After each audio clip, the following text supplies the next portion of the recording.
May outbreak ng Nipah virus sa India. Dapat na bang magsara ng border ang Pilipinas?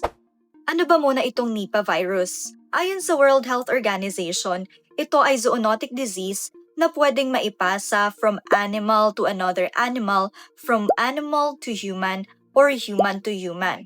Fruit bats ang natural hosts o carrier ng virus na to. Ang initial symptoms ay lagnat, masakit na ulo, muscle pain, pagsusuka, at pamamaga ng lalamunan. In severe cases, pwedeng masundan ang sintomas na to ng pagkahilo, drowsiness, at altered consciousness. Ang mga ito ay indikasyon ng encephalitis o ang pamamaga ng utak na nakamamatay. Ang ilan naman, pwedeng makaranas ng atypical pneumonia at severe respiratory issues. Sadly, wala pang gamot at vaccine laban sa Nipah virus, kaya ang case fatality rate 40 to 75%. Going back sa India, sabi ng Department of Health o DOH, walang international recommendation na naghihigpit sa pag-travel. Pero siniguro nito na may proactive screening, gaya ng online health declaration at thermal scanning sa borders ng bansa. Pinapalakas din daw ng Bureau of Quarantine ang awareness tungkol sa Nipah virus gamit ang mga informational materials na makikita sa points of entry ng bansa.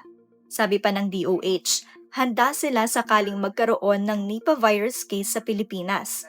Hindi naman na raw kasi bago sa kanila to. Noong 2014 kasi, nagkaroon ng Nipah virus outbreak sa Pilipinas, specifically sa Sultan Kudarat, kung saan 17 katao ang nakakuha ng virus dahil sa pagkain ng karne ng kabayo at pagkakaroon ng contact sa taong infected. Baka natatakot ka na baka magkahawaan katulad ng COVID. Sabi ng infectious disease expert na si Dr. Rontgen Solante, malabo na mangyari yon. Unlike COVID kasi, hindi madaling maipasa ang Nipah virus. You need to be symptomatic. Your symptoms should be very severe for you to transmit the infection. Advice ng DOH para hindi magkaroon ng Nipah virus, umiwas sa mga paniki at ibang mga hayop na may sakit. Make sure din na ang karneng kinakain ay aprobado ng National Meat Inspection Service at dapat naluto ito ng maayos.